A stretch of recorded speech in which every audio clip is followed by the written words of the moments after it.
the Son, and of the Holy Spirit. Amen.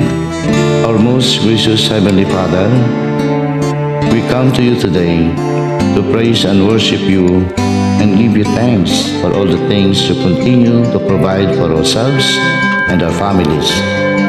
Father, we humbly ask for forgiveness for all the times you have offended you. Continue to guide and protect us, Lord. Bestow upon us your unending grace and healing, that we may in turn become instruments of gentleness and compassion to others. We ask all this in the name of your Son, our Lord Jesus Christ, with prayer and intercession of our Blessed Mother. Amen. Bismillahirrahmanirrahim.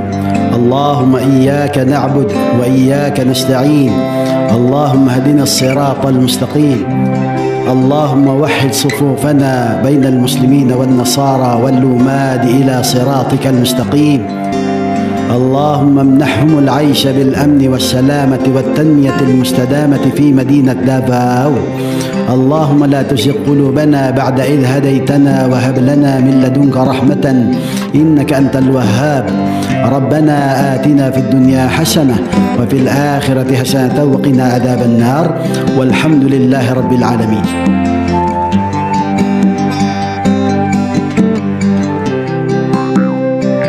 Amoy nen manama kami gimot tolangon, manotod kakaroson no. Siko ikaw kaming tokul tolangon, huway migtumpi to tano. Siko ikaw kaming bohoy to kaupianan tolangon na maotaw. Pusako kapusong no, kana akong to pabulos koy. O agbuyo ko ikaw, huway bohoy kat pabor, kahalaan, kalinaw, to kanami. No pag-ugpo, huway kasapok ako'y oyot kalambo. Kay kuro tamana kakodin panubad way pag-ampo kaupianan ni boy no way kakoy ko ningono way kahalaan ko lang.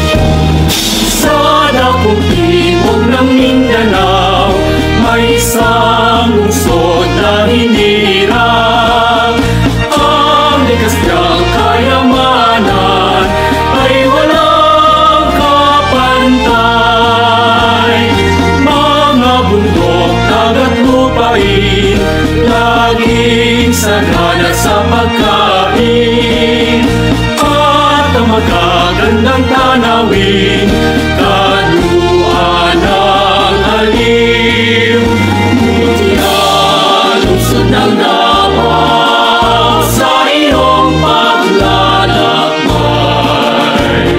Sa miting kaunlaran, ikaw ay paglilingkuran. Tayo'y Davaoenyo, matapat at totoo.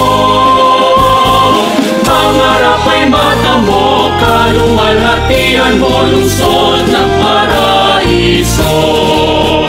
Ngunyan, lungsod ng Davao sa iyong paglalakbay. Sa miting kaunlaran, ikaw ay paglilingkuran. Tayo'y Davaoenyo, natapat at totoo. Pangarap ay mata mo, kaluwalhatian mo, lungsod ng paraiso. Pangarap ay mata mo, kaluwalhatian mo, lungsod ng paraiso.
aiming to make a meaningful impact on both people and the planet.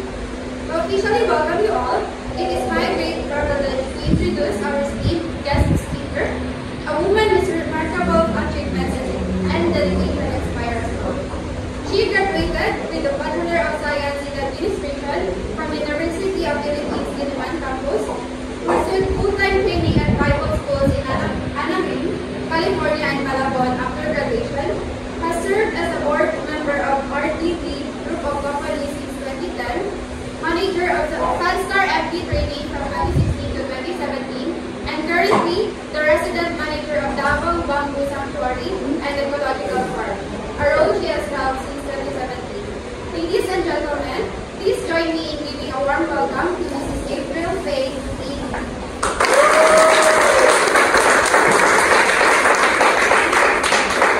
Thank you so much for the introduction, Marilyn.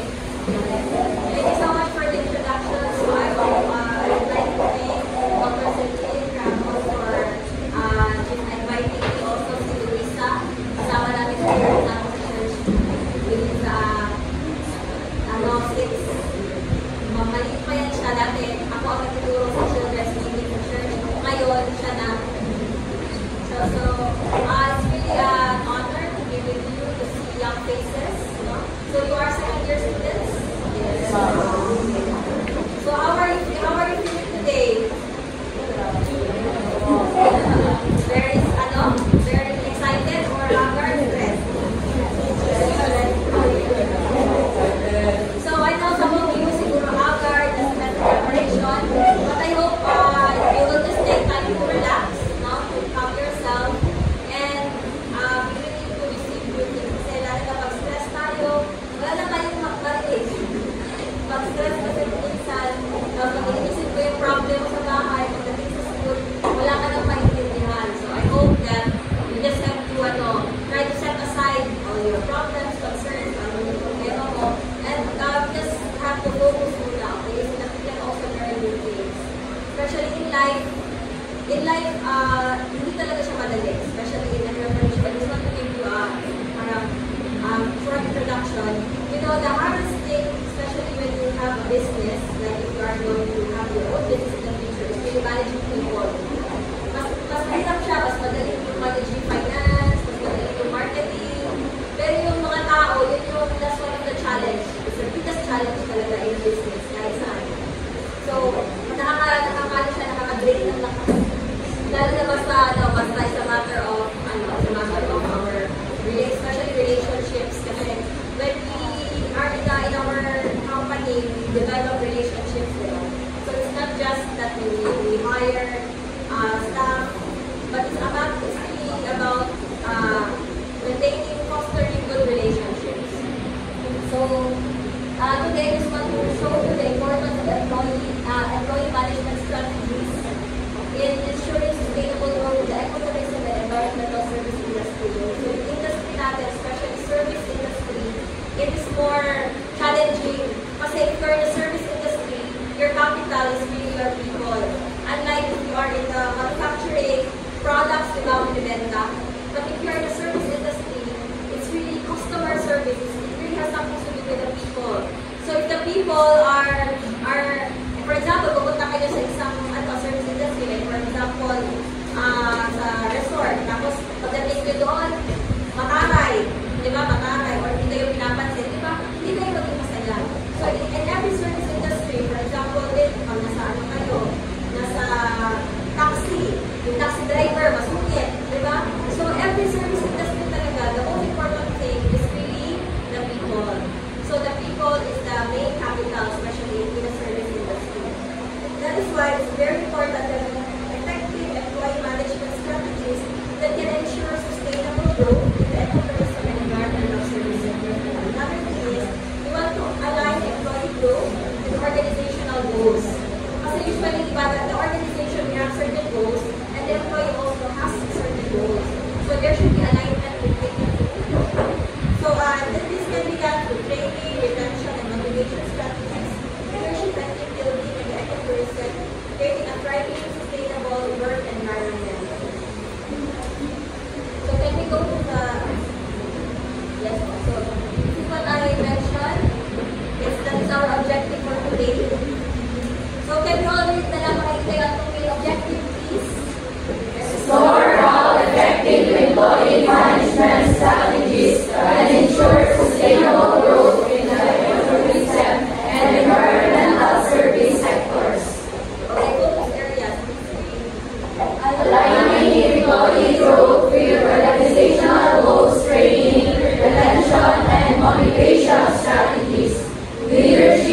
and team building and effort reset, creating a thriving, sustainable work environment.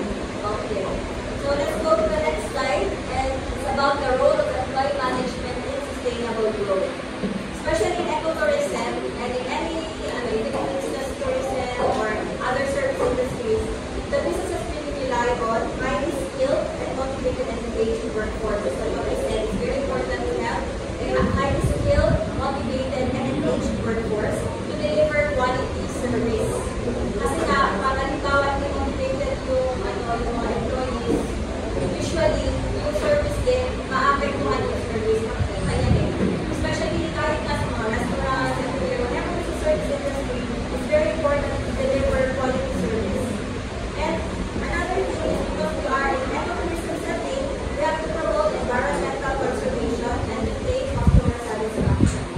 So we know that, especially in an organization, the face of the organization is really the face are really the employees. Employees kasi talaga ang harap. Di ba? Pagdating mo pala, harap mo guard. Pagkatapos, pumunta ka sa front office, so yung front office na shade. Pagkatapos, pumunta ka, if you want to eat, you go to the restaurant. Ang harap na naman yung mga service crew. Pag gusto mo naman pumunta sa rooms, ang harap mo naman yung mga housekeeping. So they are really the face of the organization. And it's very important that we foster sustainable practices, build strong customer relationships, and drive long-term profitability. Dahil na doon sa Bamboo Sanctuary, malalaman talaga namin sino yung mga employees na they have very good customer relationship. Kasi mismo ang mga test na namin sila, nandiyan ba si So, ibig sabihin na they already developed a good relationship. Pag hinahanap na ng guest, ibig sabihin, maganda ang servisyo, di ba? Kasi naalala na nila yung pangalan. So, that itself is a strong proof that if you really have a good customer service, there will be the guests will be coming back. Okay, there will be customer retention. So, key goals of employee management, we have to enhance employee performance, foster engagement and retention, align employees' values and goals with employees' environmental and organizational objectives, build a culture of sustainability and stewardship. So, kailangan talaga ito, anyway, we'll build them one by one. How about let's go to the next slide? We have to align employee growth and the company's vision and mission. Like for Bamboo Sanctuary, our vision, can we read together? To become the leading ecological tourist destination in Davao City, renowned for its exemplary service and environmental advocacy. Yes, so that is our vision. We want to be the leading ecological tourist destination, renowned for exemplary service and environmental advocacy. Actually, before I came here, I had a talk with the Malayan Papua Colleges last I had a talk probably last month. I had a talk, and it was more on stewards of nature. It was more on how Bamboo Sanctuary operated as an ecological park and how we are really promoting our environmental advocacy. So, doon siya. So, what we are really trying to show the people is we are not just an ordinary tourist destination. Hindi na lang pupunta doon para lang mag-swimming. But we have really an environmental advocacy. That is why in Bamboo Sanctuary, we showcase different kinds of bamboos. We have around 28, 29, days sa bamboo. And then we also have new dwarf bamboo. Nakaano pa rin ako, Dr. Nilas na new dwarf na bamboo. Meron tayo. And also develop yung dabong na atsara. Yung atsara, diba usually papaya siya. But in Bamboo Sanctuary, we make atsara na gamit yung dabong or bamboo shoots. And right now, we also have yung plantable bamboo toothbrush. Na pagkatapos ko gamitin yung toothbrush, pagputput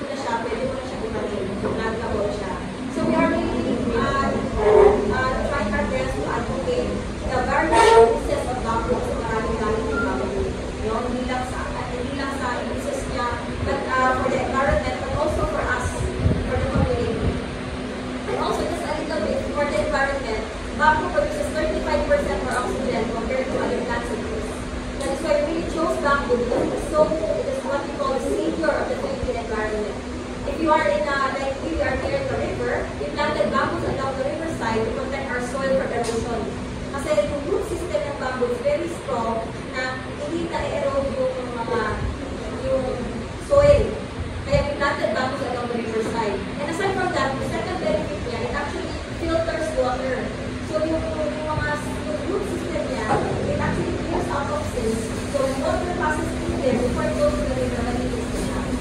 So it's also a biological filter. Kaya marami talaga benefits na magbibigay sa bamboo. That is why we showcase bamboo. We have bamboo products, and we also build our own bamboo hut with bamboo tables and bamboo chairs. So for those who have not been to Bamboo Sanctuary, it's also a good opportunity that you can go there where you can see how we wanted to really showcase, you know, the beauty of bamboo and the benefits that it can bring to us. Now, how about let's read the mission together? To achieve its vision, the company will have to provide exemplary service to its customers, increase its shareholders' value, satisfy its employees and other stakeholders, and preserve, advocate, and showcase the beauty of nature, directly communicate the efforts. So, to achieve its vision, we have to provide exemplary service to our customers. Customer service. Nowadays in tourism, we have what we call the Filipino brand of service excellence. And FBST, so especially especially for tourism accredited enterprises, we are really required to have seminars on Filipino brand of service excellence. And the first thing that tuturo sa inyo is yung mabuhay. I don't know if narinig nyo yan. But if you are in the tourism specialist, you will go for tourism in the future, practice na talaga is yung mabuhay yung pagaya. Every day yan. So that is one example of what we want to have. We want to have a Filipino brand of service excellence. So for us to be able to give exemplary service to our customers, what is the most important thing? We have to have a very skilled and highly motivated employees. Paano nga makabigay ng excellent customer service kung yung employees hindi na alam, you know? Hindi nila alam yung gagawin. Kapag nahiya sila, pag may mga foreigner na dyan, nahiya sila, ayaw nila mag-English, mahiya sila. So, ano mangyayari ngayon pag may mga foreign guests tayo? So, it's very important that we are highly skilled, motivated, and efficient natin yung mga workforce. So, that is why we have to clearly communicate the eco-presence company vision to our employees. What's our goal? Sustainability, environmental stewardship, and local community empowerment. So when we say sustainability, it's very important, especially in tourism enterprises, that we have to develop sustainable business practices.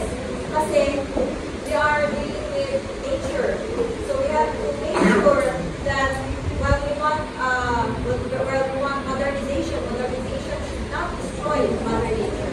We should have sustainable business practices. Second, we want also to have environmental stewardship, because we are the stewards of nature. We know that God is the one who created everything, and we are the stewards. So you know, when you say stewards, steward,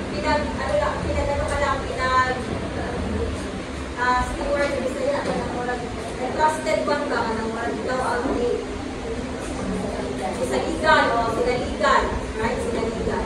So pag sinaligan ka, if you're entrusted with something, as stewards, the most important characteristic is faithfulness, right? So faithfulness. So in the Bible, there's a verse that says, as stewards must be found faithful. It's very important that we have to be faithful. How can we be faithful to the nature that God has given us? We have to take care of the environment. How? By simply managing our wastes. Our waste now, yung basura natin, saan ba natin tinatakot? Sinesegregate ba natin? That is why, in Bamboo Sanctuary, meron talaga tayo segregation of wastes. And yung waste natin, especially yung mga fruit waste, yung mga animal bones, we convert it to liquid fertilizer. That is why, we already made a video yesterday, nag-video talaga sila, we showed them the process, ano mangyayari sa basura from the kitchen, saan siya, paano siya sinesegregate, tapos saan production ng maraming beans hanggang maging fertilizer na nila. So, I think sa tourism, parang kami na lang ang gumagawa sa nila. We are converting our waste into fertilizer. Kaya kahapon, together with DNR, nilito natin DNR, and SMNI, they feature these waste natin. Okay, so that is what we call environmental stewardship. Hindi natin sinisira ang environment. Okay? Yung nakikita nyo kanina na doon, hindi natin sinira ang terrain. Bali kung makapunta kayo doon, yung terrain niya pa ganyan, so ang ginawa natin, at hindi lang tayo ng hanggan, hindi natin siya sinira. We don't want to destroy nature. And yung ating pool, made of clay. So makikita natin na we are trying our best, although we are developing it to make it beautiful and also modernized a little bit para din sa mga guests to feel comfortable. But the most important thing is we should take care of nature. We should not destroy nature.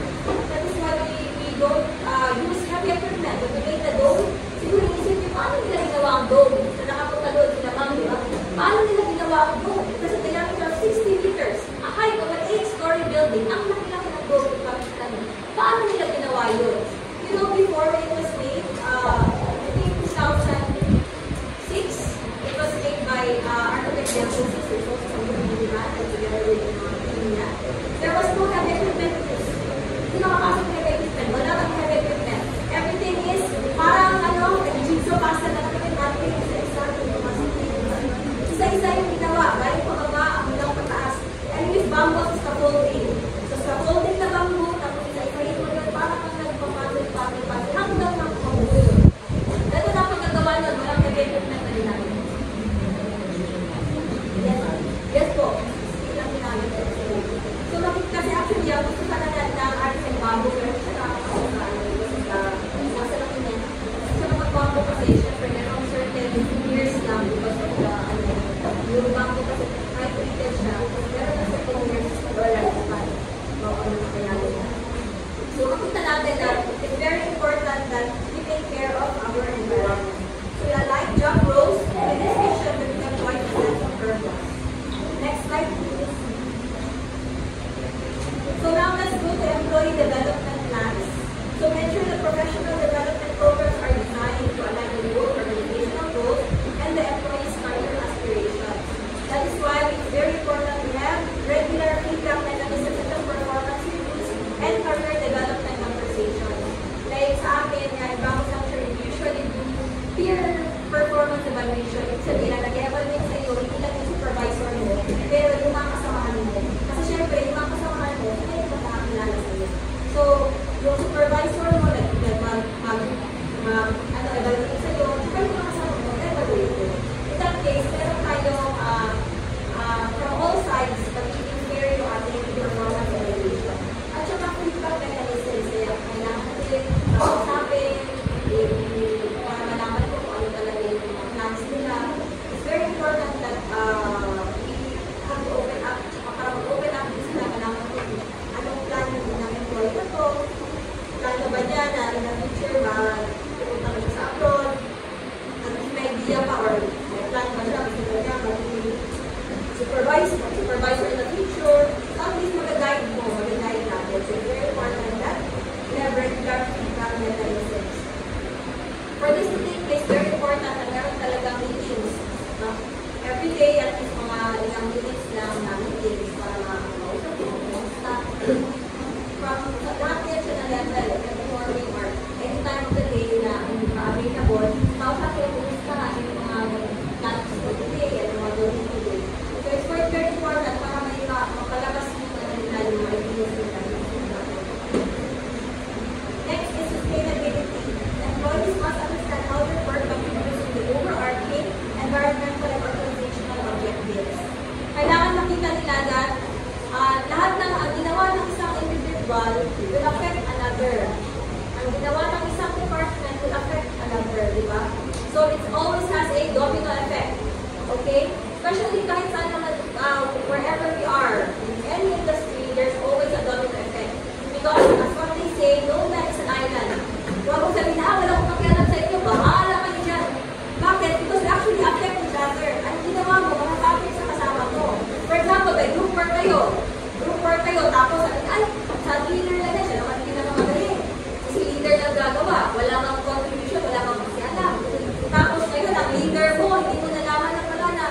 dahil sobrang pagod niya, hindi siya nakatulog. Tapos hindi siya nagkasakit siya, tapos hindi niya napasa yung ano niya. Lahat kayo, fight up, diba? So it's very important that you have to realize that all of you should help each other kasi there is always a domino effect. We can never say na ako lang. We always affect other people. Kung galit ka, nagalit ka, magagalit ka sa kasama mo, magagalit din sa kasama niya, tapos magagalit din sa aso niya. Alam mo yun, diba? Yung aso, magagalit sa pisa. Sa domino effect. Kaya lahat na ginagawa natin will affect others. Create cross-functional teams focused on sustainability. Initiatives allowing employees to collaborate and directly influence conservation efforts. Ito, that's why sa Baptism Church, nag-meeting talaga kami, lahat ng employees, okay, paano yung anong gagawin natin to conserve our environment? Ilagay sa basura. Okay, yung basura, anong gagawin natin for department? So, nag-practice kami, itong basura na to, recyclable, anong kailangan mong ilagay? Sustainable, recyclable waste, residual waste, anong pwede ilagay dyan? Biodegradable waste, special waste, lahat yan, tuturo yan, tapos tuturuan niya ng mga lahat ng sectors kasi lahat naman talaga tayo tutapos ng basura, lahat tayo may balik. So, ganun din siya, ganun din yung mga mangyayari. Kailangan, lahat will develop conservation efforts. Lahat. Kahit sa inyo sa bahay na, di ba? Huwag takot ng takot kung pwede pa naman gamitin, pwede pa siyang, meron pang juice, pwede nang gamitin, like yung mga plastic bottles, yung mga pet bottles, like mga Coke, pwede naman gamitin yan, pwede nyo gamitin as, grease. Diba? Magagamit mo yan, mga sa mga tanim, yung mga used tires, magamit, lahat na pwede nyo gamitin, much better na magagamit mo siya, ma-recycle mo siya. Next, let's go to the next slide. Ito, that's why there's a need for training strategies. Kaya kailangan ng continuous education and skills development. Sa atin naman, lalo na ito sa Davao, marami naman talaga in-offer na mga skills development. Ang alam ko sa Tulisin, marami talaga, marami siyang skills development. Pwede sa ESTA, bago lang sa akin yung ESTA, tapos meron din sa DTI, so, ito talaga ang skills training, continuous development. Kaya kahit na graduate ka na, kailangan ko continuous pa rin ang skills development. Kasi we know that times are changing, so we have to be able to adapt. Kasi sabi nga nila, if we don't adapt, we will mapapagpapituwanan tayo, we will surely die. So kailangan talaga, we have to always adapt to the times. Implement ongoing training programs focused on sustainability practices, environmental regulations, and customer service in tourism settings. Use a combination of in-house training, in-house training, external workshops, and certification in environmental conservation and ecotourism best practices. So ito, both in-house, meron sa company training, meron din outside. Second, cultural and local knowledge. Train employees of the local ecosystems, culture and biodiversity to foster a deep understanding and respect for the environment. In ecotourism, employees need to act as environmental stewards and cultural awareness to help them communicate the significance of conservation efforts to tourists. That is why it's very important that everybody should know their role, right? That they are environmental stewards. That whenever there are tourists, we always support them that this is what we promote. We are promoting environmental advocacy, especially to the use of bamboo, the benefits of bamboo. So yung mga staff din, sila na rin nag-promote. Okay? Because they also have that sense of awareness. They have awareness to take care of the environment. Next, health and safety training. So especially doon especially if you're in a park setting, like on nature, meron talagang mga activities that is adventure focused, So it's very important that staffs are well trained, especially sa first aid, emergency response. And that's why ngayon meron kami sila training together with the Bureau of Fire, meron pa namin para kung sakali may suso, anong gagawin, kung may earthquake, anong gagawin. So first aid is very important, especially if you are in outdoor.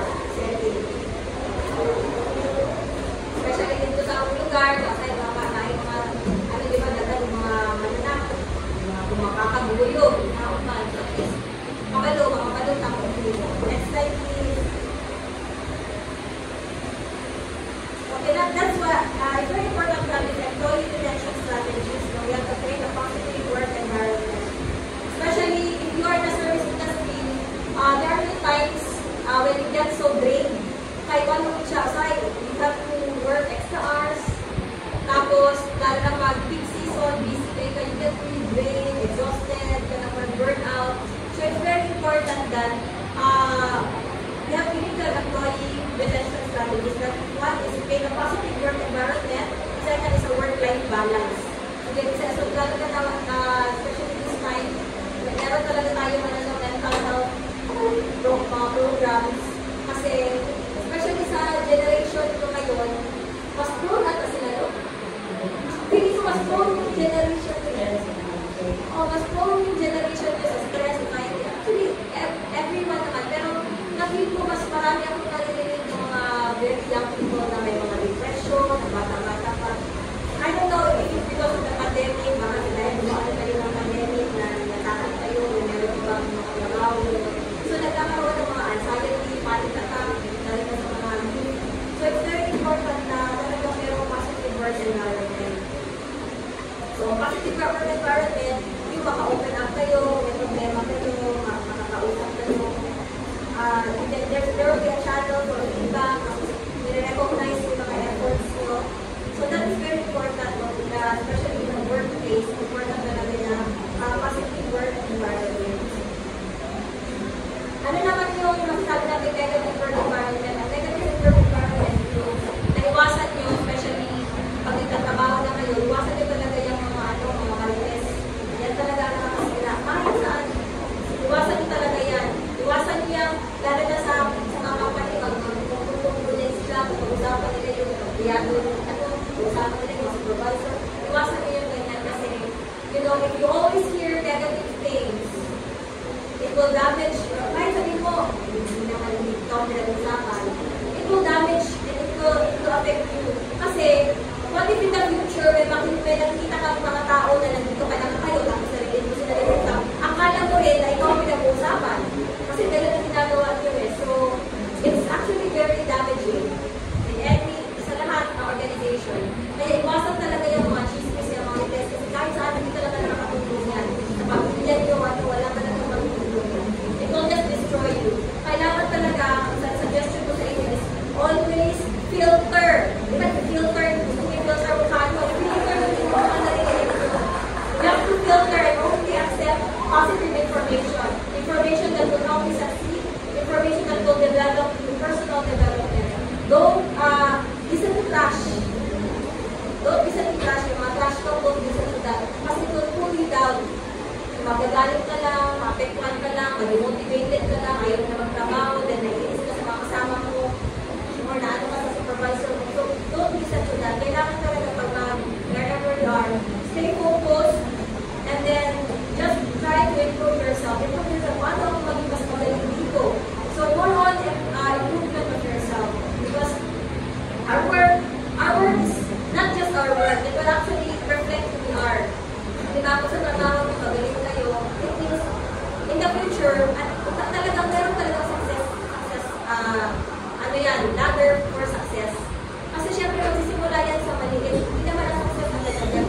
So, you have to, especially step 1, step 2, step 3, gano'n talaga yan. Kaya, if you start it right, to be able to go up the corporate ladder, if you want to be in a corporate setting or wherever, you have to start it right. Step 1 pa lang, huwag na kayo makinig sa trash talk. Step 1 pa lang, makinig na kaya, isipin nila positive things. Dapat yung social media nyo, hanapin nyo yung mga inspirational words, motivational words. Lahat yan na dapat kumarinig, huwag yung mga words na nakakababa sa inyo. Kasi po siya affect you. Second, work-life balance. Importante kasi yan. Naging talk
nila, kailangan na nila mag-unwind, mag-relax.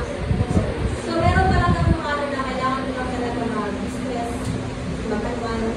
So, important talaga yan, no? So, kaya important talaga ang work-life balance kasi talagang challenging ang service industry.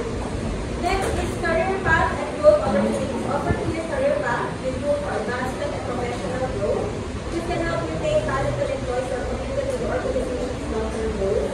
Include mentorship and mentorship program para yung mga employees na gusto nilang go up, like gusto nilang maging supervisor, gusto nilang manager, meron silang way to go up. Meron talaga career path. Okay? So it's very important that you also explain to them sustainable business practices. Kasi pag yung employee, alam nila na yung pinagtatrabahuan nila is in care for the environment, proud din sila doon, di ba? Kasi naman alam mo na pinagtatrabahuan nila kasi sila sa environment, di ba parang matakot ka? Pero alam mo na tumutulong sa environment, so it becomes pride din nila yun. So you have to explain to them and motivate them to make a positive environmental impact. And we demonstrate yung commitment to sustainability that can improve employee retention.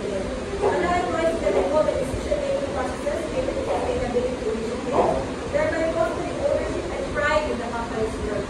So it's very important that we have to, kasi meron din silang ideas how to help the environment. Meron silang ideas. Especially kung may mga ideas sila, it will also bring pride to them na, uy, idea to nila yan. Kasi we have to recognize din yung mga ideas ng ating mga fellow workers. Now let's go to motivation.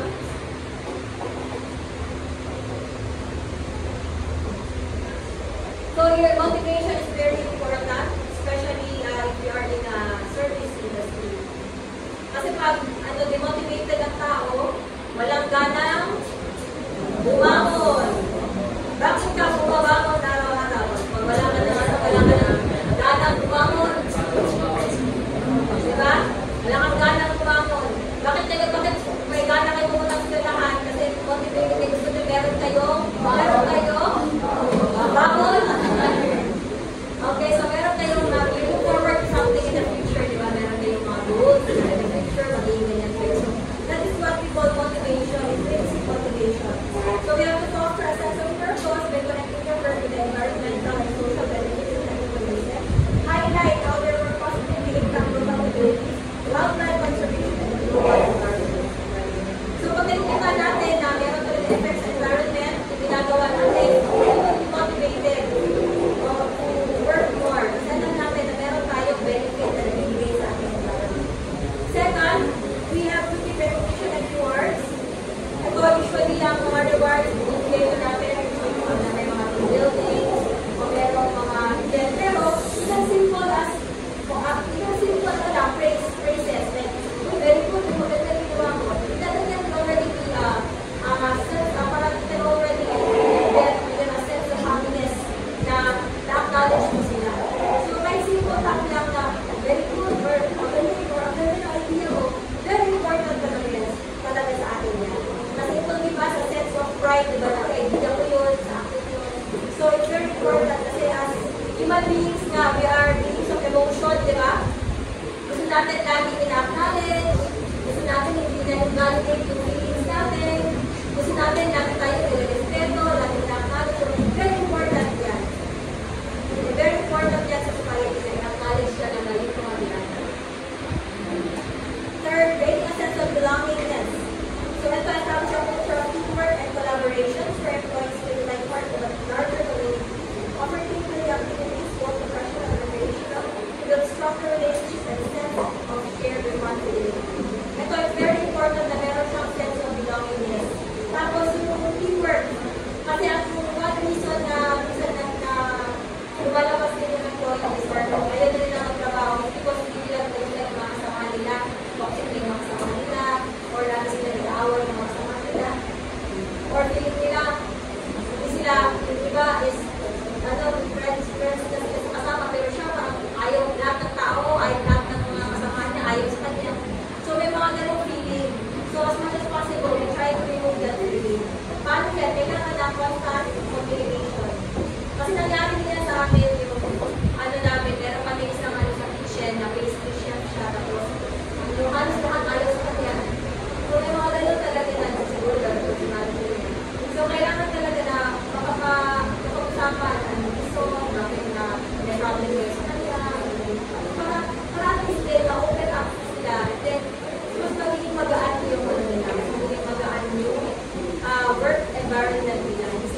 mainit na kusina, namawag sa lalak na kutsilyo. Delikado masyadong mag-away-away sila doon. So, napakalaga talaga na, very important tayo, lalo lang supervise, head chef. Yan talaga ang ginagawa ng head chef na as possible walang mga conflicts, frictions, pagdating yung mga frictions sa workplace. And social impact of our employees, voluntary or volunteering and community outreach programs related to conservation efforts, engaging employees in real-world environmental challenges, and strengthening their commitment to organizational values. Just parang last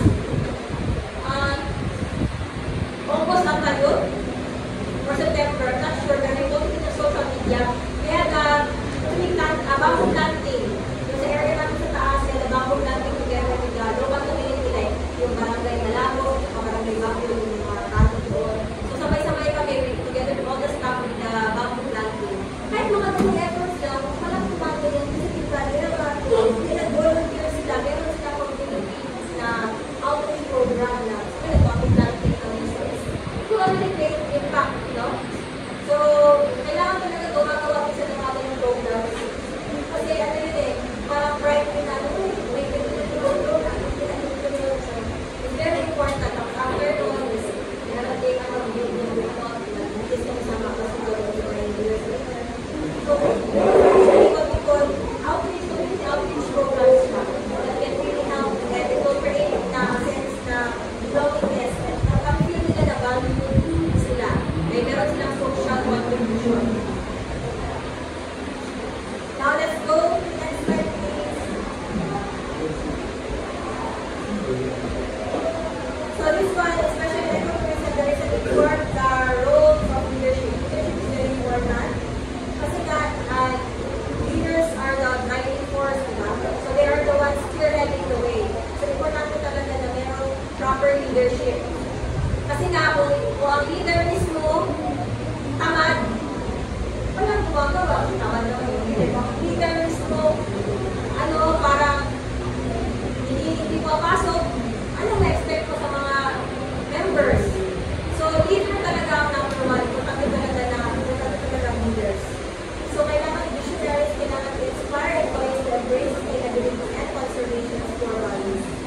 Strong leadership involves leading by example, demonstrating ethical practices, environmental responsibility, and action for the mission of the organization. Dapat makita talaga nila na yung leader mismo is gumagalaw, kinakausap sila, talagang dedicated. Kasi, yun talaga, yun napaka-importante. Pag yung leader kasi talaga may problema na, nag-demotivate yung mga followers. Diba? Diba? Lalo na pag sa country natin, yung leader, magkakapano talaga. So, it's very important talaga na kung leader talaga ang may problem. Medyo tagilid talaga yan. So, it's very important na leader is supposed to be our role model. Next, empower employees.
blindfold.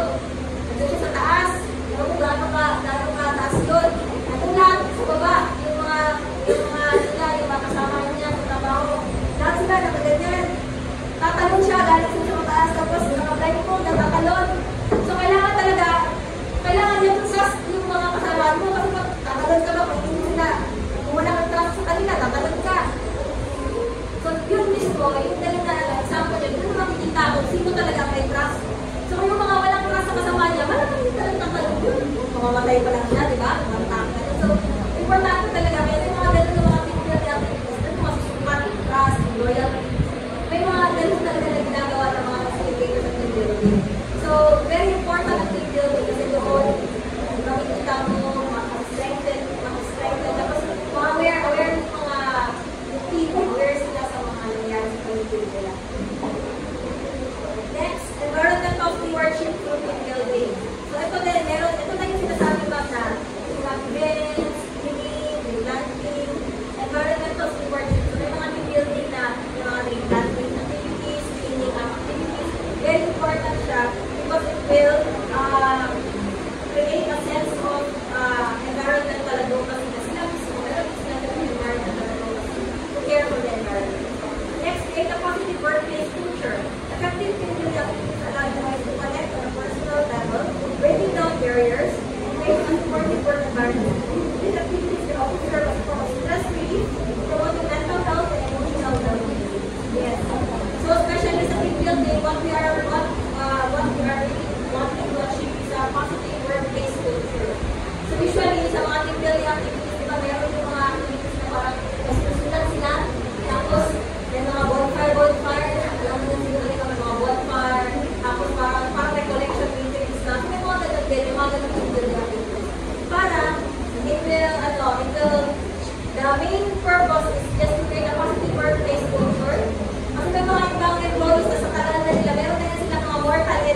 solution. The power of effective employee management. The sustainable growth of an ecotourism company depends not only on the natural environment, but also on the well-being, development, and motivation of its employees. When employees are well-trained, engaged, and aligned with the organization's goals, they become critical drivers of both customer satisfaction and environmental conservation efforts. Prioritize employee management strategies, including training, motivation, retention, and leadership as key components of building a sustainable, thriving ecotourism organization. By investing in your people, you are investing in the long-term health of your business and the planet. So when we invest in our people, we are investing in the long-term health of our business and the planet. Kasi that's what I told you that the people, they are actually the real capital, especially a service industry. That's why we have to take care of the people with an effective employee management so that it will also create a positive impact on our company. Meron din siya, meron talaga yan siya benefits. Nakita natin yung it will be directly proportionate. Effective management employees will be directly proportionate to the company's success. So thank you so much. I hope that you learned something and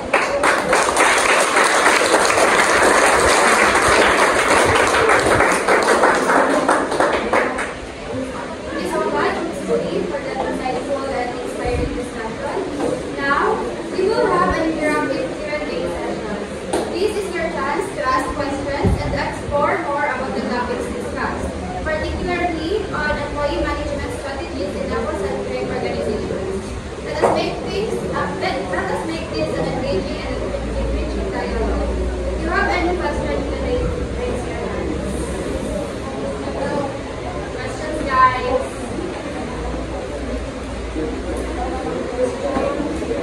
Have a question?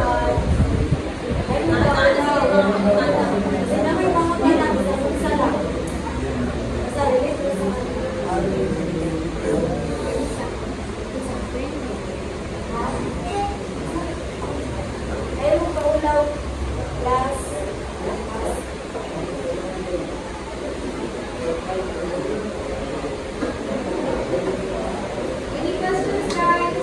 We're open.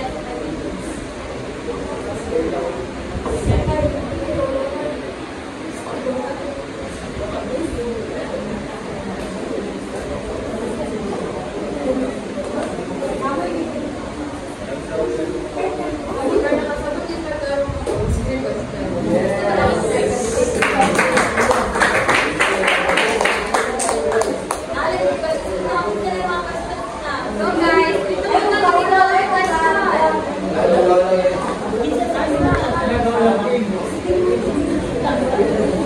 Si Ma'am Celine ang may question, guys. Biyam saan yung mapagtrato ang tama yung mga tao mo? okay, so kanya siyang question, diba? It's very important lang about staff is ano sila well motivated. So the first thing na akong diniguro is kailangan din communication. Pinaka-important is kailangan din sila especially in the morning, what's your plan, what's your plan for today, okay, so yung plan to protect you. You ask them about their plans, na sila, mag-plan sila so paano siya, it will actually empower them na sila ang nag-plan for themselves, no? So gusto nila may tawa ng nila. So it's very important, and number one is communication din siya. So we have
Then I cannot park my car, kaya pinipart kay ma'am. Ma'am, nagalami ma'am. Hindi ko na ano. And that's still sa nagalaman. Ma'am, malaki ang hindi. Then,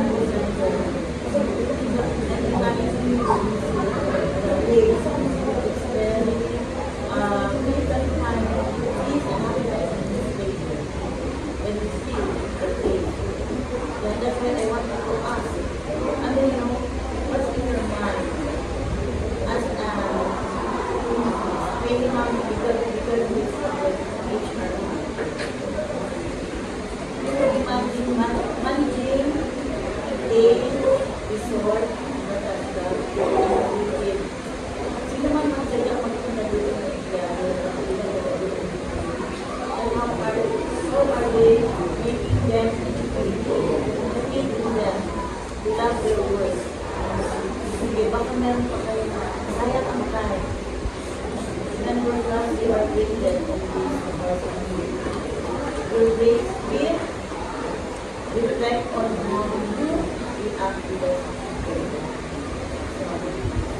You must know that you are not something like that. Okay, we'll give you the time. That way. Mato na wala pa. Wala pa. Mato na wala pa. Pero nag-search mo sa internet yan. Yes. Kaya po ito. So when you see it, nag-remind mo lang yan. Parang nandun ito.